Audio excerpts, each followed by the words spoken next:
Hello guys, welcome to the alias. My name is Rohit. तो आज हम क्या कर रहे हैं? आज हम कर रहे हैं practice set number 5th of section A. ठीक है जी। तो सेक्शन ए के प्रैक्टिस सेट नंबर 5th कर रहे हैं हम।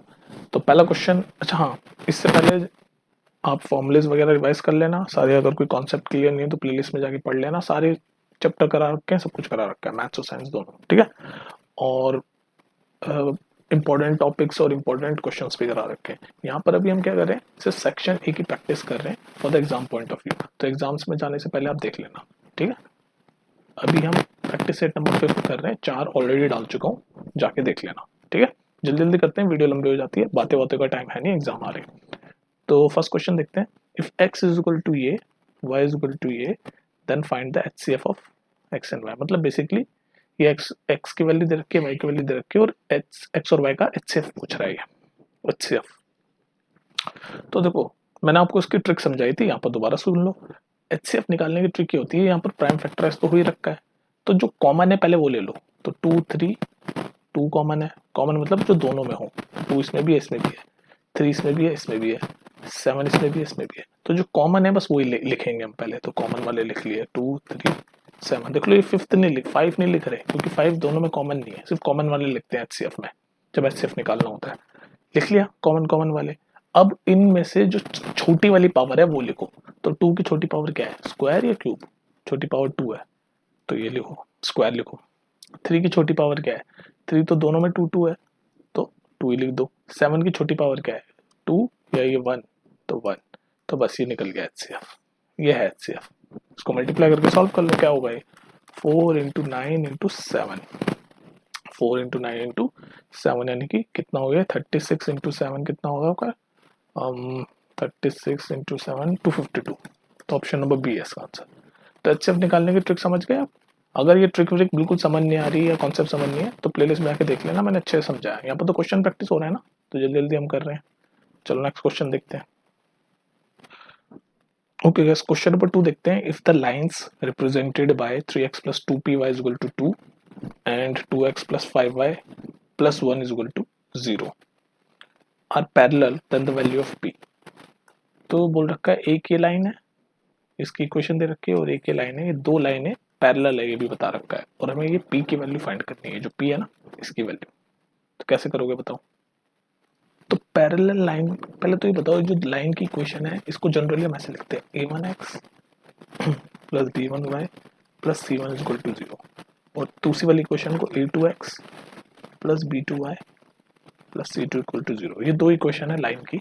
तो जब पैरेलल होती है ये, तो इनकी कंडीशन ये होती है कि a1 upon a2, a1 a2 क्या है? ये x का कोफिशिएंट और x का कोफिशिएंट दोनों इक्वेशन में is equal to b1 upon b2, y के coefficient is not equal to c1 is equal to c2।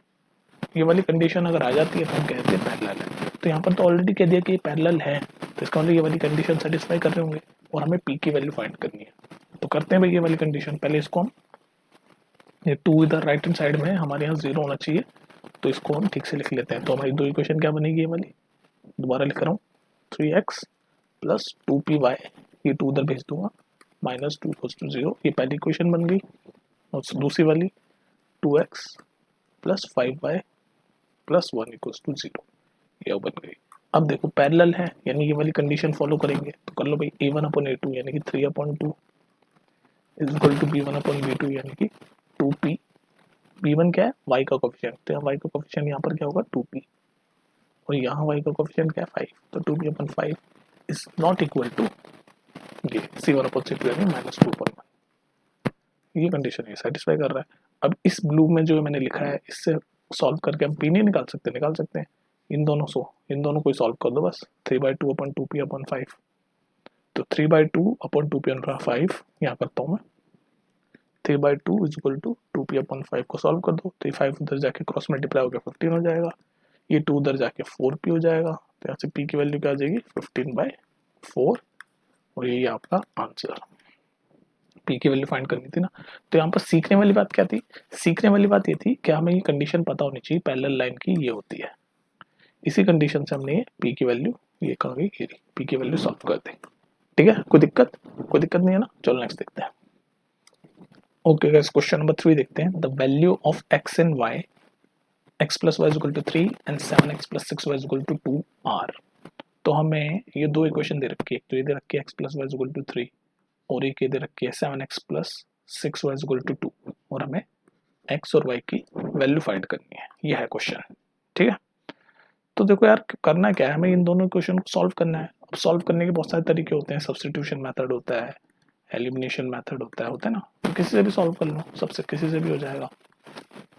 तो चलो मान लो हम सब्स्टिट्यूशन मेथड से करते हैं। तो यहाँ पर फर्स्ट इक्वेशन क्या है हमारी, x plus y equals to 3, इसको फर्स्ट मान लेते हैं। सेकंड इक्वेशन क्या है, ये 7x plus 6y equal to 2, ये सेकंड इक्वेशन है। हमें तो x और y की वैल्यू फाइंड करनी है, हम किसी से भी कर लें। तो भी हम यहाँ पर सब्स्टिट्यूशन मेथड लगा रहे हैं। उसमें क्या होता था, हम किसी एक की वैल्यू निकाल लेंगे। तो इस इक्वेशन फर्स्ट में मान लो मैं y की वैल्यू निकाल लेता हूँ, तो y की वैल्यू क्या हो जाएगी, ये x उधर चल जाएगा तो 3 माइनस एक्स, ये y की वैल्यू हो गई 3 माइनस एक्स।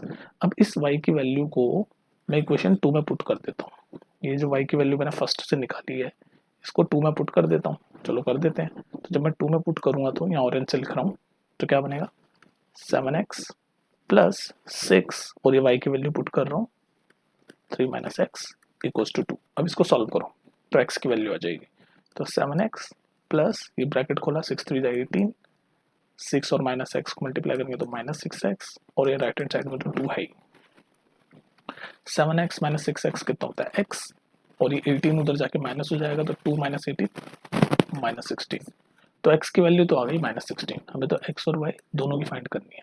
अब देखो ये MCQ है, ऐसे थोड़ा सा स्मार्ट बनो। MCQ में पूरा सॉल्व तो करके नहीं दिखाना ना मैं।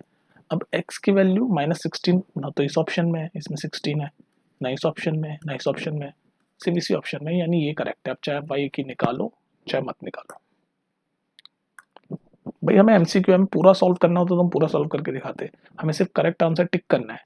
तो हमें पता है x की वैल्यू माइनस 16 ना तो A ऑप्शन में, ना B ऑप्शन में, ना C ऑप्शन में, सिर्फ D में है। तो इसका मतलब D ऑप्शन करेक्ट है। हम y की निकालने में क्यों टाइम वेस्ट करें। लेकिन अगर आपको निकालना भी है, क्योंकि अगर पेपर में आ गया पूरा सब्जेक्टिव में, तो यहाँ x की वैल्यू आ गई, इस x की वैल्यू को यहाँ पुट कर दो तो y की भी आ जाएगी। देख लो, कर दो यहाँ पर। तो y is equal to 3, x की वैल्यू क्या है 16, तो 3 minus minus 16, minus minus plus हो जाएगा तो 3 प्लस 16 19। तो ये देख लो 19 आ गई, आ गया 19। पर ये सॉल्व करने की जरूरत नहीं थी आपको, जैसे ही x मिला आपने देखा यार ऑप्शन में माइनस 16 और कहीं नहीं है, डी में ही है, तो डी इसका करेक्ट आंसर है। तो ऐसे आप अब थोड़ा सा स्मार्ट वर्क भी कर सकते हो। चलो नेक्स्ट देखते हैं, क्वेश्चन नंबर 4 देखते हैं। Form a quadratic polynomial whose zeros are -3 and 5। Zeros ये मैं हमेशा बताता हूँ क्योंकि इसमें बच्चे कंफ्यूज होते हैं। जीरोस, रूट, सॉल्यूशन सब एक ही बात है। तो हमें क्वाड्रेटिक पॉलिनोमियल या क्वाड्रेटिक इक्वेशन बनानी है, फॉर्म करनी है, जिसके जीरोस ये हैं -3 और 5। मतलब जीरोस दे दिया और हमें कह रहा है क्वाड्रेटिक इक्वेशन बनाओ। तो ये ऑप्शन में दे रखी है क्वाड्रेटिक इक्वेशन, है ना। तो बताओ ये कौन सी है क्वाड्रेटिक इक्वेशन। तो इसका डायरेक्ट फॉर्मूला होता है क्वाड्रेटिक इक्वेशन बनाने का। ये जो क्वाड्रेटिक पॉलिनोमियल या इक्वेशन जो भी है बनाने के लिए कह रहा है, इसका डायरेक्ट फॉर्मूला क्या होता है वो देख लो आप। वो ये होता है x square minus sum of root या जीरो कुछ भी लिख सकता हूँ। चलो यहाँ जीरो में दे रखा है तो जीरो लिख देता हूँ। Sum of zeros x plus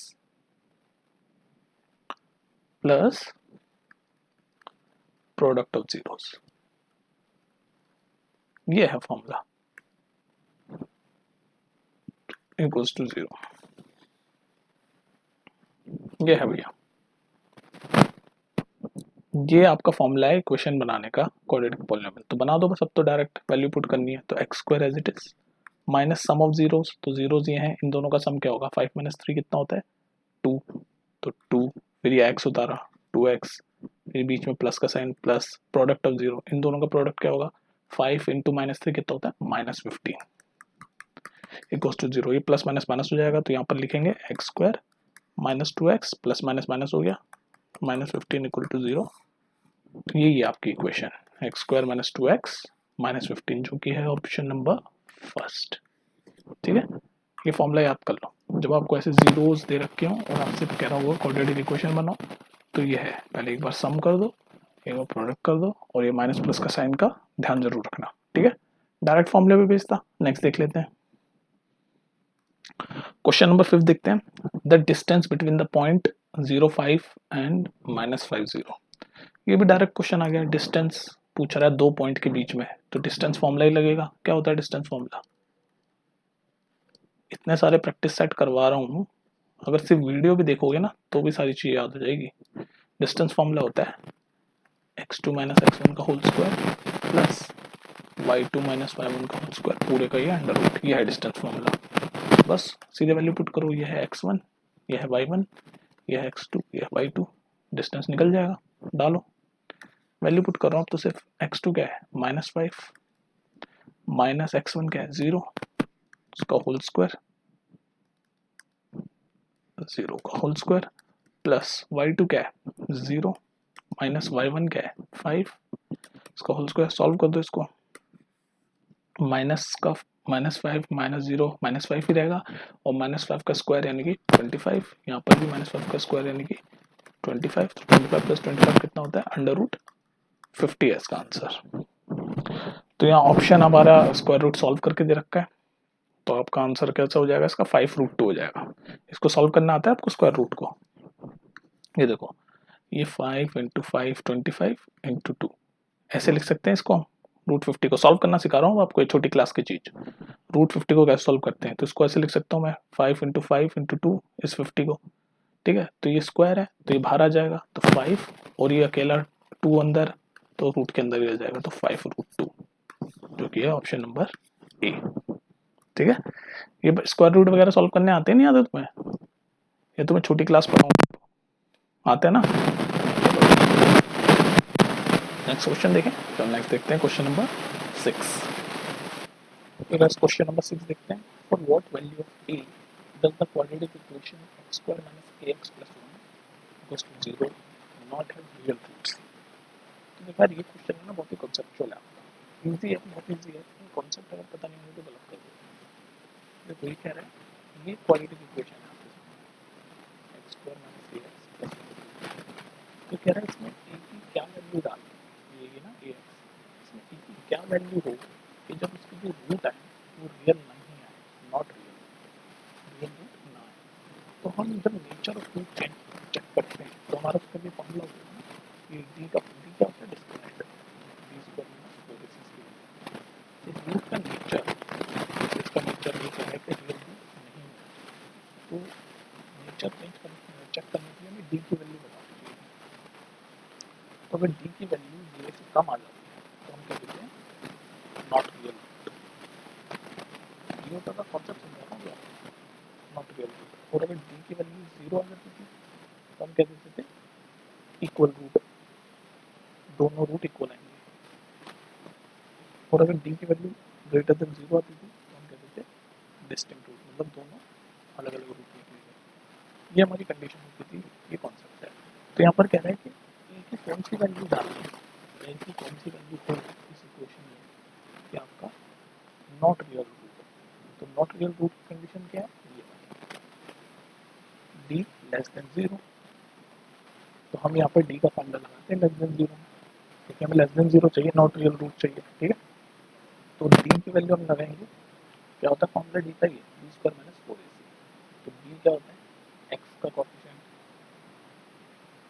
जो कि माइनस है, तो डालो -a का स्क्वायर, बस इस फॉर्मूले में डालता हूँ -4। ए क्या होता है एक्स स्क्वायर का कोएफिशिएंट यहाँ पर 1 है, तो कुछ नहीं होता, 1 होता है 1।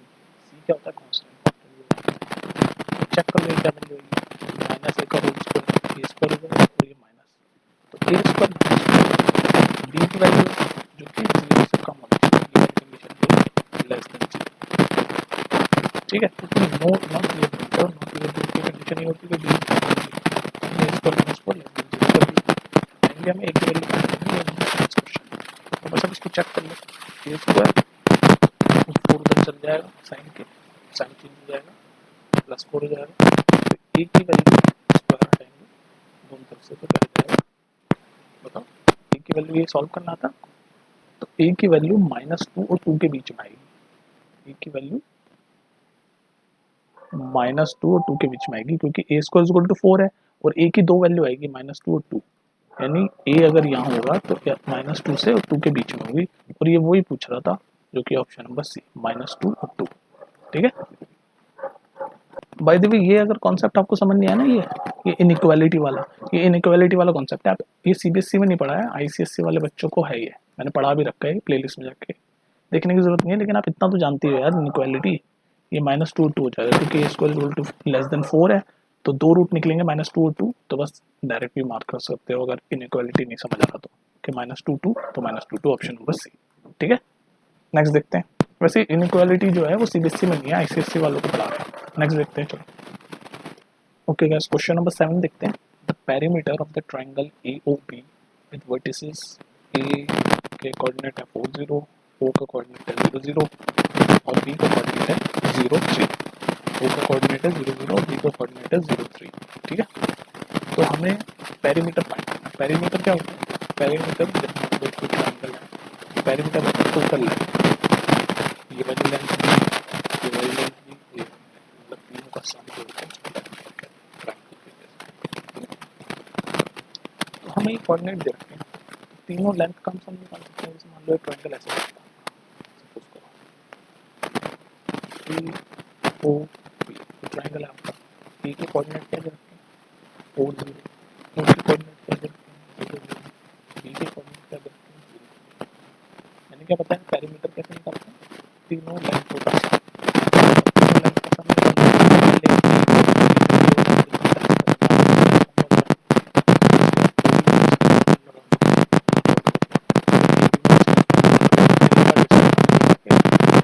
कर दो, आंसर आएगा वही पेरीमीटर है। तो ये तरीका है भाई, लेंथ डिस्टेंस फार्मूला लेंथ के कैलकुलेट करते हैं ना। पहले ए ओ पे, ये जो मैं पिन कर रहा हूँ, ए ओ पे आप डिस्टेंस फार्मूला लगा लो, इसको x1 मान लो, इसको y1 मान लो, इसको x2 मान लो, इसको y2 मान लो, डिस्टेंस फार्मूला क्या होगा, प्लस का होल स्क्वायर, ये होगा ना। इन दोनों में लगाओ तो ए ओ की लेंथ आ जाएगी, फिर ए बी में लगाओ तो ए बी की लेंथ आ जाएगी, फिर ओ बी में लगाओ ओ बी की लेंथ आ जाएगी, ऐसे तीनों को फिर ऐड कर दो। ये हो गया लंबा चौड़ा तरीका। ठीक है, सॉल्व करने का। अब देखो मैं बताता हूँ आपको इसका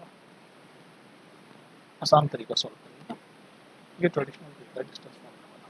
ठीक है, तो आसान तरीका क्या कह रहे हैं, आसान तरीका ये कह रहे हैं कि ये पेरीमीटर है, पेरीमीटर फाइंड करना है ट्रायंगल एओबी का, और वर्टिसेस दे रखे हैं, तो हमें ऐसे ग्राफ बना लो, ग्राफ से इजीली सॉल्व होगा।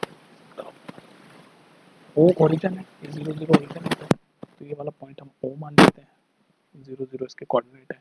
ए क्या है 4 0, एक्स 4 है वाई 0 है, तो एक्स 4 यानी यहाँ कहीं होगा, वाई 0 यानी कि एक्स एक्सिस पे होगा ना, यहाँ होगा ये पॉइंट ए, इसको ए पॉइंट मान लेंगे। अगर आपको एक पॉइंट बनाने आते हैं ना ग्राफ में, इजीली कर लेंगे। ये देखो ना एक्स 4 है, यहाँ कहीं होगा 4, ऐसे जो ग्राफ चल रहा होगा कहीं 4 होगा ना, काउंट कर दो। और वाई तो 0 है, तो यानी कि एक्स पे होगा ये पॉइंट। सिमिलरली बी पॉइंट को देख लो, एक्स इसका 0 है, तो यानी कि वाई एक्सिस पे होगा, और वाई 3 है, तो मान लो वाई 3 यहाँ पर है, इस पॉइंट को बी मान लो, तो ये पॉइंट हो गया आपका 3 बस। और ये ट्रायंगल बन जाता है जो मैं ब्लू कलर देख लो, राइट एंगल ट्रायंगल बन रहा है, ठीक से देख लो। ये राइट एंगल ट्रायंगल बन रहा है, देखो ए ओ बी। अब पेरीमीटर यानी तीनों की लेंथ नहीं कैलकुलेट कर सकते कि यहाँ से यहाँ तक कितनी लेंथ होगी, भाई वाई की वैल्यू 3 है, यानी 3 लेंथ होगी, 3 आ गई। अब मुझे बताओ ये यहाँ से यहाँ तक कितनी लेंथ होगी, यहाँ पर देखो एक्स की वैल्यू 4 है, एक्स एक्सिस में, यानी 4 लेंथ होगी, तो ये लेंथ 3 है, ये लेंथ 4 है, और ये ट्रायंगल ए होगी राइट एंगल ट्रायंगल, तो ये वाली लेंथ नहीं फाइंड कर सकते आप पाइथागोरस से, पाइथागोरस से कर लो। तो पाइथागोरस से जब इसको सॉल्व करोगे, मैंने पाइथागोरस राइट एंगल ट्रायंगल में आपको ट्रिपलेट बता रखे हैं, 3 4 5, 5 12 13, 7 24 25। अगर पाइथागोरस नहीं लगानी, क्विकली आपको देखना है तो देख लो, एक साइड 3 है, एक साइड 4 है, तीसरी साइड सबसे बड़ी वाली साइड है 5। ठीक है, पाइथागोरस लगाओगे तो भी 5 आ जाएगा, तो तीनों साइड मिल गए, 3 4 5। पेरीमीटर क्या है, तीनों साइड का सम, और तो सम, तो 3 + 5 + 4 कितना है, 5 + 4 9, 9 + 3 12, ये इसका आंसर है। तो ये तरीका भी एक सॉल्व करने का, नहीं तो 3 बार डिस्टेंस फॉर्मूला लगाओ लंबा चौड़ा सा और सॉल्व करो। ठीक है, देख लो आपकी मर्जी है। चलो नेक्स्ट देखते हैं। ओके गाइस, क्वेश्चन नंबर 8 कहता है P and Q are the roots of the quadratic equation x square plus bx minus q equals to 0, then find the value of P and Q.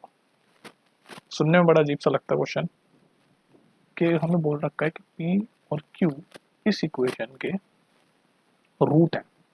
यहाँ तक कोई दिक्कत नहीं है। P और Q इस क्वाड्रेटिक इक्वेशन के, ये जो क्वाड्रेटिक इक्वेशन दे रखी है हमें, इसके रूट है और हमें बेसिकली इन P और Q की वैल्यू फाइंड करनी है, मतलब इन रूट की वैल्यू फाइंड करनी है। तो हमारा एक कॉन्सेप्ट होता था, एक फॉर्मूला होता था।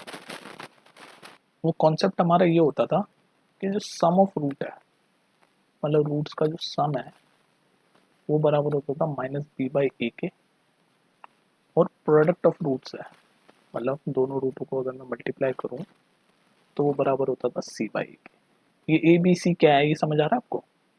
हमारी जो क्वाड्रेटिक इक्वेशन है ये जो लिखी है, इसका जनरल फॉर्म क्या होता था? A x square plus B x plus C equals to 0।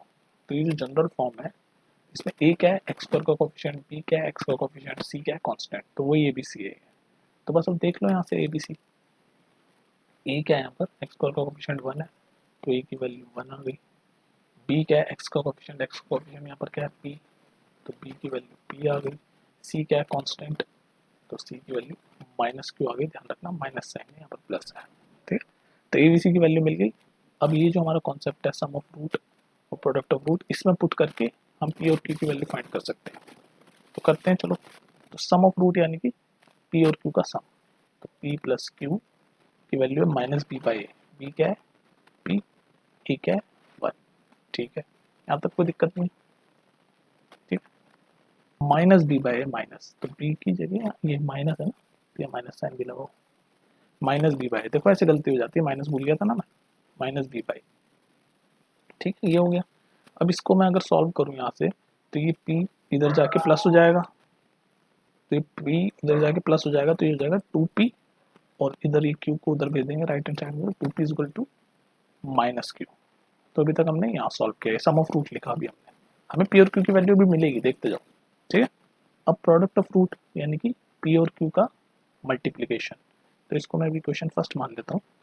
अब प्रोडक्ट ऑफ रूट यहाँ लिख रहा हूँ मैं, यानी कि पी और क्यू का मल्टीप्लीकेशन, तो वो होगा p q is equal to क्या है, सी बाई ए। सी क्या है, माइनस क्यू। ए क्या है, 1 है, तो कोई दिक्कत नहीं, ए 1 है,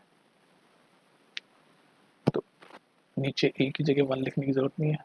q by minus q by 1, q e minus q e होगा। ठीक है, अब ये क्यू से ए क्यू कट गया, तो यहाँ से पी की वैल्यू क्या आई, -1। तो देख लो पी की वैल्यू तो मिल गई हमें -1, पी की वैल्यू -1 मिल गई। अब देखो एमसीक्यू है तो आप डायरेक्टली स्मार्टली भी आंसर दे सकते थे कि पी की वैल्यू यहाँ 4 है, ये गलत है, जबकि हमारी पी की वैल्यू -1 है, ये भी गलत होगा ऑप्शन, क्योंकि पी की वैल्यू 3 दे रखी है। ये भी गलत होगा ऑप्शन, क्योंकि आप पी की वैल्यू 1 दे रखी है, जबकि पी की वैल्यू हमारी आई है -1। तो ए की आंसर करेक्ट है ऑप्शन नंबर डी। लेकिन चलो फिर भी क्यू की वैल्यू भी आप फाइंड कर सकते हो। पी की मिल गई -1, अब देखो यहाँ क्या है ऑप्शन में, क्यू की वैल्यू 2। अब देखो क्यू की वैल्यू 2 ही आएगी हमारी, ये सॉल्व करने की जरूरत नहीं है एमसीक्यू में। वैसे ए की पी से हमें ऑप्शन मिल गया अपना, लेकिन देखो अगर पी की वैल्यू -1 आ गई, अब इस पी की वैल्यू को मैं यहाँ पुट कर दूँ तो क्यू की भी आ जाएगी। तो यहाँ पी की वैल्यू में -1 पुट करूँगा तो ये क्या हो जाएगा, -2, और ये क्या है, माइनस क्यू, माइनस से माइनस गया तो क्यू इक्वल टू, मैं लिख रहा हूँ क्यू इक्वल टू 2। तो बस ये देख लो क्यू इक्वल टू 2। तो ऑप्शन नंबर डी इसका आंसर है।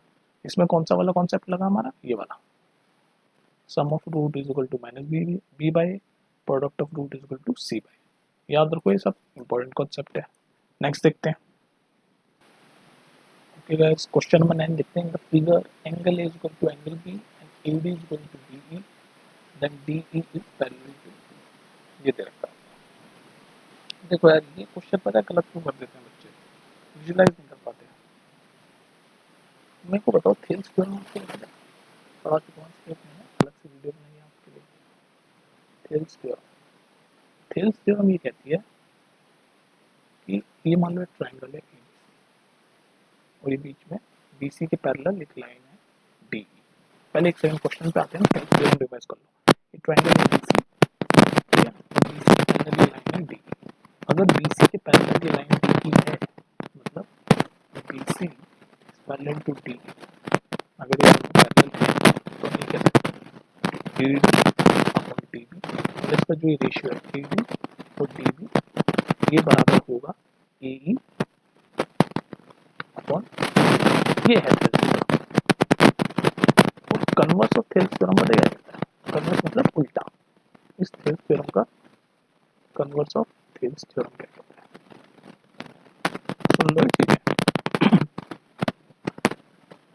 ट्रायंगल सेम एबीसी, जल्दी से बता रहा हूँ, मान लो ABC, और आपको अब उल्टा बता दिया, पहले तो बता दिया कि अगर BC पैरेलल है DE में तो ये रेशियो, अब आपको रेशियो इक्वल बता दिया, मतलब आपको ये बता दिया कि AD और DB is equal to AE upon BC है, ये रेशियो बता दी। तो आप कन्वर्स में लिख सकते हो, तो मैं अब ये बोल सकता हूँ कि DE जो है,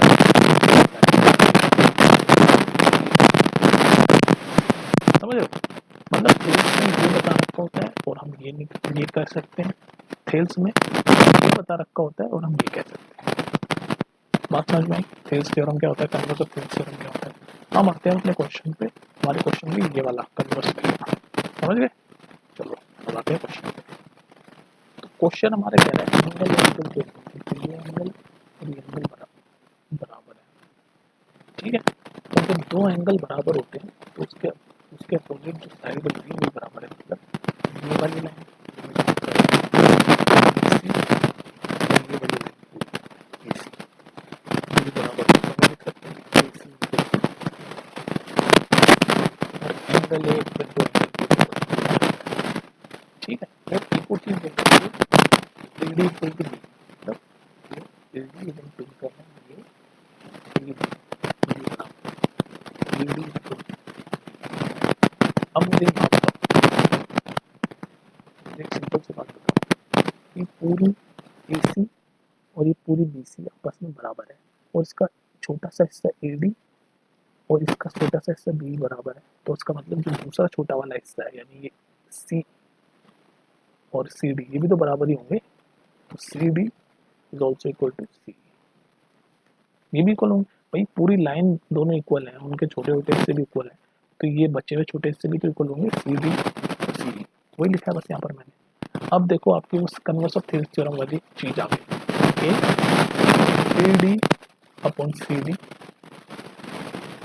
ये देखो में लिख रहा हूँ, दोनों यूज करके AD यहाँ से यहाँ तक upon CD is equal to BC, ये वाला BC अपॉन BC, ये दोनों दे रखा है, तो हम ये कह सकते हैं कि ये जो लाइन है BC पैरेलल है AE is parallel to AE, और ये पूछा था DE इसके पैरेलल, कन्वर्स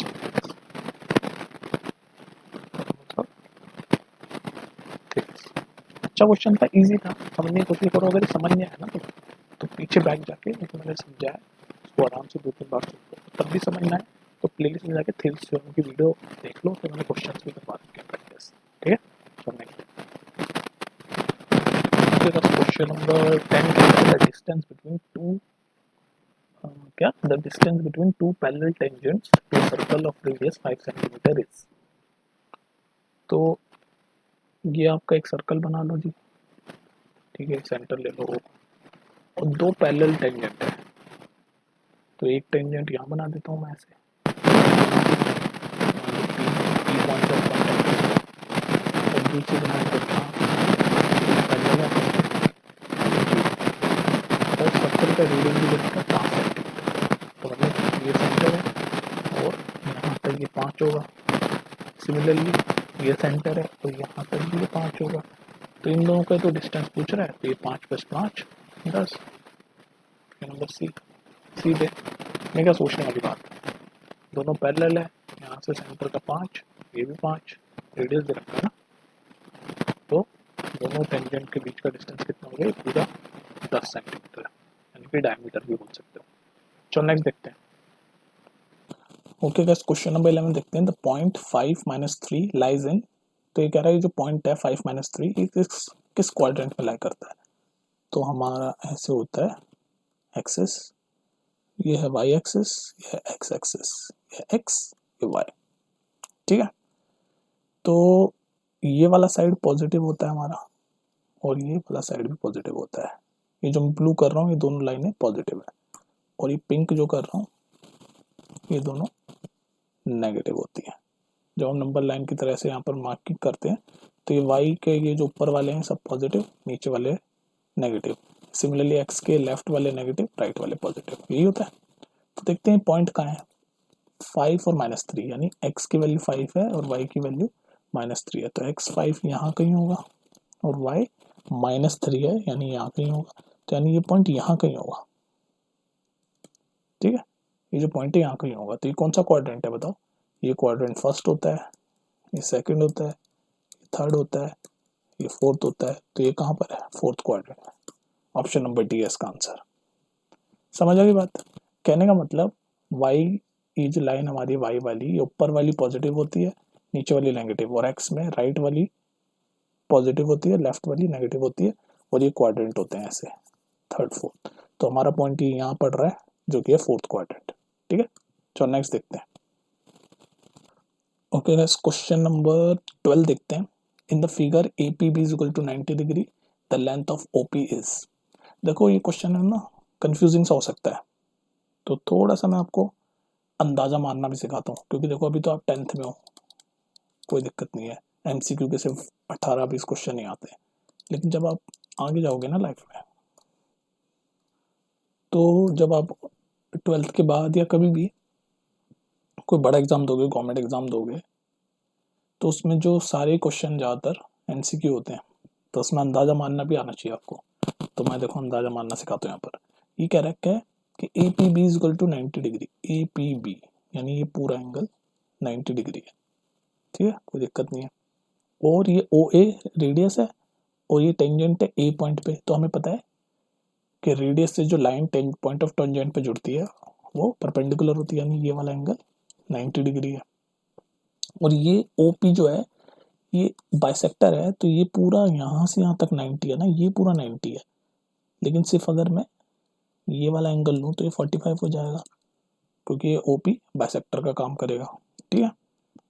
अब इस ट्रायंगल पे फोकस करो, इस ट्रायंगल पे जो मैं पिंक कर रहा हूँ ना, ट्रायंगल OAP, इस पे फोकस करो। इसमें एंगल है 90 डिग्री है। क्यों 90 डिग्री है बता चुका हूँ मैं, कि ये पॉइंट ऑफ टेंजेंट है, ये रेडियस है OA, तो radius point of tangent perpendicular होते हैं आपस में, ठीक है। लिख भी देता हूँ चलो, OA is equal to R, question में दे रखा है। हमें क्या फाइंड करना है? OP। हमें ये वाली लाइन फाइंड करनी है, ब्लू वाली OP। अब मुझे एक बात बताओ, आपने एक चीज पढ़ी है ना हाइट एंड डिस्टेंस में, कि साइन थीटा क्या होता है? राइट एंगल ट्रायंगल में साइन थीटा क्या होता है? परपेंडिकुलर अपॉन हाइपोटेन्यूज, यही होता है ना।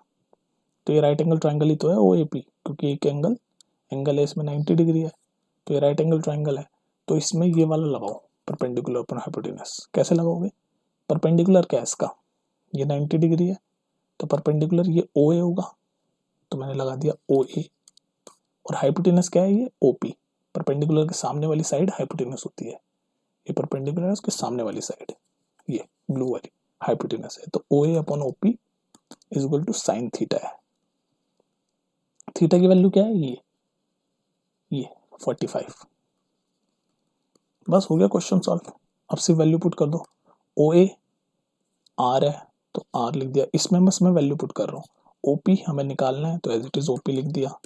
साइन 45 की वैल्यू क्या होती है? 1/√2। तो OP की वैल्यू क्या आ गई? √2 और ये R, तो बस √2R, जो कि ऑप्शन नंबर डी। ये तो हो गया ट्रेडिशनल तरीका पूरा सॉल्व करने का, √2R। अब देखो एक आपको अंदाजा मारना भी सिखाता हूँ। यार चलो छोड़ो यार, अंदाजा मारना नहीं, तुम पता चले अंदाजा ही मारते रह गए। अंदाजा मारने के लिए थोड़ा एक्सपीरियंस चाहिए अभी। चलो ठीक है, ये ट्रेडिशनल तरीके से ही देखो, समझ आ गई। मैं भी तुम्हें क्या क्या सिखाने लग जाता हूँ, तुम 10th में ही हो सिर्फ, ठीक है। तो ये है OP is equal to √2R, ये पूरा ट्रेडिशनल तरीका, इस तरह से आप सॉल्व करोगे, डी आंसर। नेक्स्ट देखते हैं क्वेश्चन नंबर 13 देखते हैं। Triangle ABC is similar to triangle DEF। Triangle ABC is similar to triangle DEF, ये सिमिलर का साइन होता है, ठीक है। सच दैट, और ये फिर दे रखा है कि D is equal to 3 centimetre, E F is equal to 2 centimetre, D F is equal to 2.5 centimetre और B C is equal to 4 centimetre. हमें पेरीमीटर फाइंड करना है ए बी सी का। पेरीमीटर मतलब ट्राइंगल की तीनों लाइनों का या लेंथ का सम, उसे बोलते हैं पेरीमीटर ट्राइंगल के केस में। तो ये दोनों ट्राइंगल सिमिलर हैं, तो बनाते हैं। सिमिलर का मतलब क्या होता है, दोनों ट्राइंगल की जो शेप है वो सेम है, पर साइज डिफरेंट हो सकते हैं। मतलब एक छोटा एक बड़ा हो सकता है। मतलब ऐसे, ये देखो मान लो फॉर एग्जांपल ये एक ट्राइंगल है और ये दूसरा ट्राइंगल है। मतलब विजुलाइज कर लो कि दोनों की एकदम एग्जैक्ट सेम शेप है। सिमिलरिटी का मतलब होता है शेप सेम हो, साइज बड़ा छोटा हो सकता है, साइज सेम नहीं होता। और कौन, चलो यहाँ डिफरेंस भी समझ लो, उसे बोलते हैं सिमिलर। और कॉन्ग्रुएंट का मतलब पता है क्या होता है, मतलब एग्जैक्ट सेम, बिल्कुल हर चीज सेम होती है बिल्कुल। एक ट्राइंगल ये है और दूसरा बिल्कुल एग्जैक्ट, ये पिंक वाला भी एकदम सेम उसी के ऊपर। मतलब अगर मैं जो कॉन्ग्रुएंट फिगर होते हैं उनको एक के ऊपर एक रखें तो बिल्कुल सेम आएंगे। पर सिमिलर में क्या होता है, उनकी जो शेप है वो एक जैसी होती है पर साइज डिफरेंट हो सकता है। ठीक है, तो ये आपको थोड़ा सा कॉन्सेप्ट बता दिया मैंने कॉन्ग्रुएंट और सिमिलरिटी का। अब हम अपने क्वेश्चन पे आते हैं। तो क्वेश्चन आपका कह रहा है कि ये दोनों ट्रायंगल सिमिलर हैं और ये कॉन्फ़िगरेशन मतलब ये दे रखा है इनके बारे में। तो चलो देखते हैं। ये है ट्रायंगल ए बी सी, ठीक है, इसको दूसरे कलर से बनाता हूँ। ये मान लो triangle D E F, D E F F F, ठीक है। और क्या क्या दे रखा है, D is equal to 3, E F is equal to 2, D F is equal to 2.5 और B C is equal to 4, ये दे रखा है। अब हमें ये बता रखा है दोनों ट्रायंगल सिमिलर है, ये सिमिलर का साइन लगा दिया मैंने बीच में, ठीक है। उस सिमिलरिटी क्राइटेरिया से हम ये बोल सकते हैं, सिमिलरिटी क्राइटेरिया पढ़ा है आपने। सिमिलरिटी क्राइटेरिया क्या होती है कि जब दो ट्रायंगल सिमिलर होते हैं तो हम उनकी साइड का जो रेशियो है वो इक्वल लिख सकते हैं। मतलब ए बी, बस सेम सेम साइड लेना। देखो इसकी ए बी ले रहा हूँ मैं, ऐसे देख लो, इसकी ए बी ले रहा हूँ तो इसकी डी ई लेनी पड़ेगी। तो A B upon D E बराबर होगा B C upon E F बराबर होगा A C upon D F, D F, ठीक है। सेम सेम साइड वाली हमने, ये बराबर होती है सिमिलरिटी के क्राइटेरिया से, क्योंकि दोनों सिमिलर हैं तो हम ये लिख सकते हैं इनके बारे में। बस अब जो हमें चाहिए वो ढूंढ लो। हमें पेरीमीटर चाहिए, मतलब ए बी सी का, मतलब ये तीनों ए बी और ए सी की साइड निकालनी है हमें। ये वाली ए बी और ए सी साइड निकलेगी तभी तो पेरीमीटर निकाल पाएंगे तीनों को ऐड करके।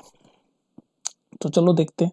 तो ए बी हमें नहीं पता, तो ए b as it is, d e 3 value put कर रहा हूँ मैं सबसे सीधे, बी सी 4, ई एफ 2, ए सी नहीं पता तो as it is d f, ये वाली डी एफ 2.5। अब इसको आप सॉल्व करके ए बी और ए सी की वैल्यू नहीं निकाल सकते, आराम से निकाल सकते हो। देखो इन दोनों को सॉल्व करके ही आप ए बी की वैल्यू निकाल सकते हो। ये देखो, ये 2 से 2 कट गया, 2 बचा और ये 3 उधर जाके, अभी सिर्फ देखो यार कंफ्यूज मत हो, मैं आपको आराम से बताता हूँ। ये बॉक्स तक हम पहुंच गए, अब हमें ए बी और ए सी की वैल्यू सॉल्व करनी है। तो देखो मैं कैसे करता हूँ, मिटा के बताता हूँ आपको, ठीक है। तो हम यहाँ तक पहुंच गए। अब हमें सिर्फ इन दोनों को देखो पहले। तो A B upon 3 is equal to 4 upon 2, तो ये 2 से 2 कट गया, तो ए बी की वैल्यू क्या आ गई, ये 3 उधर जाके 2 से मल्टीप्लाई हो जाएगा 6, तो ए बी की वैल्यू मिल गई 6, ठीक है। अब एक बार इन दोनों को भी देख लो आप। तो यहाँ से ये 4 अपॉन 2 2 लिख दिया मैंने, और उधर है ए सी अपॉन 2.5, तो यहाँ से ए सी की वैल्यू क्या आएगी, 2.5 उधर जाके मल्टीप्लाई हो जाएगा, तो ए सी 2.5 इंटू 2 कितना होता है 5, तो ए सी की वैल्यू आ गई 5। तीनों साइड मिल गई, ए बी ए सी और तीसरी साइड बी सी तो दे रखी है 4। पेरीमीटर अब फाइंड कर देंगे, पेरीमीटर मतलब तीनों साइडों का ट्राइंगल की सम। तो कर दो सम इसका, 6 + 4 10, 10 + 5 15, ऑप्शन नंबर ए आपका आंसर। समझ आ गया सॉल्व करके कैसे मैंने किया, इसी तरह कर दिया करो। चलो नेक्स्ट देखते हैं, क्वेश्चन नंबर 14 देखते हैं। The angle of depression of a vehicle from 125 metre high tower is 45 degree, how far is the vehicle from the tower. Question समझ आया तुम्हें। एक टावर है 125 मीटर हाई, 125 मीटर ऊंचा एक टावर है, ये बना दिया टावर 125 मीटर ऊंचा, ठीक है। और एक गाड़ी है जो इस टावर से थोड़ी दूर पे है, यहाँ पर है मान लो वो गाड़ी, ठीक है। और वो टावर के टॉप से एंगल ऑफ डिप्रेशन बन रहा है ऐसे इस गाड़ी पे 45 डिग्री का। तो बेसिकली वो ये पूछ रहा है how far is the vehicle from the tower, ये टावर है और ये गाड़ी है, तो ये वाला डिस्टेंस पूछ रहा हो। तो मान लो इसको मैं एक्स मान लेता हूँ, कोई दिक्कत ही नहीं है। टेन थीटा क्या होता है, परपेंडिकुलर अपॉन बेस, ये वाला लगेगा यहाँ पर। तो टेन थीटा यानी कि 1045, परपेंडिकुलर मतलब ये, बेस हमें कैलकुलेट करना है, एक्स मान लो। 1045 की वैल्यू क्या होती है 1, ये क्या है 125 अपॉन एक्स। इसको जब मैं सॉल्व करूंगा तो एक्स की वैल्यू क्या आ जाएगी, ये एक्स उधर जाके मल्टीप्लाई हो जाएगा, एक्स की वैल्यू आ जाएगी 125, और ये हमें कैलकुलेट करना था हाउ फार एक्स, तो एक्स अभी आएगा 125 मीटर। ऑप्शन नंबर ए है इसका आंसर, ठीक है। हाइट एंड डिस्टेंस का क्वेश्चन था। नेक्स्ट देखते हैं। ओके गाइस, क्वेश्चन नंबर 15 देखते हैं। If cosec a minus cot a is equal to 13 then the value of cosec a plus cot a, ये डायरेक्ट फॉर्मूला है। cos, ये देखो मैं डायरेक्ट फॉर्मूला बता देता हूँ आपको। cosec a minus cot a is equal to 1 upon ये माइनस की जगह साइन चेंज हो जाएगा, cosec a plus cot a। ये आपको याद होना चाहिए डायरेक्ट फॉर्मूला कि cosec a minus cot a और cosec a plus cot a एक दूसरे के रेसिप्रोकल होते हैं, बस इतना पता होना चाहिए आपको। माइनस और प्लस साइन का डिफरेंस है बस दोनों में, और रेसिप्रोकल हैं दोनों एक दूसरे के। तो ये 13 है, तो 13 का रेसिप्रोकल 1/13। ऑप्शन नंबर डी है इसका आंसर, सीधे ये याद होना चाहिए। cosec a minus cot a और cosec a plus cot a दोनों एक दूसरे के रेसिप्रोकल होते हैं। तो इसकी वैल्यू 13 है, तो इसकी वैल्यू उसका रेसिप्रोकल यानी कि 1/13 ही तो होगी, डी है इसका आंसर। नेक्स्ट देख लें, चलो जल्दी से नेक्स्ट देखते हैं। ओके गाइस, क्वेश्चन नंबर 16 देखते हैं। If triangle ABC is right angled at C then the value of cos A plus B। Triangle ABC बनाओ भाई, ये बना दिया triangle ABC, right angle triangle है और C पे राइट एंगल है, मतलब एंगल से 90 डिग्री है, तो ये C 90 डिग्री बना दिया। तो इसको A मान लो, इसको B मान लो, कोई दिक्कत नहीं है। अच्छा जी, अब मुझे बताओ ट्राइंगल ABC में ये C 90 डिग्री है, तो A प्लस बी कितना होगा, एंगल A प्लस बी कितना होगा, एंगल A प्लस बी भी 90 डिग्री होगा, तभी तो तीनों का सम 180 डिग्री होगा। एंगल सम प्रॉपर्टी क्या कहती है कि ट्राइंगल के तीनों एंगलों को जोड़ें तो 180 डिग्री हो जाता है। तो ये 90 है, तो ये दोनों भी जुड़ के 90 हो रहे होंगे, तभी 90 प्लस 90 180 होगा। तो angle A plus angle B 90 degree है, ठीक है। यहाँ तक हम समझ गए। क्वेश्चन हमें कह रहा है कि cos A प्लस बी की वैल्यू बताओ। हमें पता चल गया A प्लस बी 90 है, तो यानी कि बेसिकली cos 90 की वैल्यू पूछ रहा है सिंपल ये क्वेश्चन में, और कुछ नहीं पूछ रहा। A प्लस बी 90 है ना, हमने एंगल सम प्रॉपर्टी से निकाला, तो cos 90 की वैल्यू क्या होगी, cos 90 की वैल्यू होती है 0, ये आपको याद होनी चाहिए। तो ऑप्शन नंबर ए है इसका आंसर, ठीक है। एंगल सम प्रॉपर्टी का इजी क्वेश्चन था ये। नेक्स्ट देखते हैं। ओके गाइस, क्वेश्चन नंबर 17 देखते हैं। A wire is in the shape of circle of radius 21 centimetre. तो एक वायर है जो सर्कुलर शेप में है, उसका रेडियस है 21 centimetre. It is bent to form a square. इस वायर को जो सर्कुलर शेप में है उसको बेंट करके हमने स्क्वायर बना दिया। तो जो साइड है स्क्वायर की वो पूछ रहा है। तो देख लो, बेसिकली ऐसे एक वायर है और उसको ऐसे स्क्वायर की शेप में बना दिया। स्क्वायर की सारी साइड इक्वल होती है, मान लो चारों साइडें ए, क्योंकि स्क्वायर का मतलब ही होता है चारों साइड इक्वल। तो बनी तो इसी वायर से होगी, जो गोल वायर है इसी से बना है स्क्वायर। तो इसका मतलब इन दोनों का पेरीमीटर तो सेम ही होगा। पेरीमीटर मतलब लेंथ ही होता है ना, लेंथ। इस तार की लेंथ से ही तो ये स्क्वायर बना है, तो लेंथ तो दोनों की सेम होगी, यानी दोनों का पेरीमीटर सेम होगा। तो बस दोनों का पेरीमीटर सेम कर दो।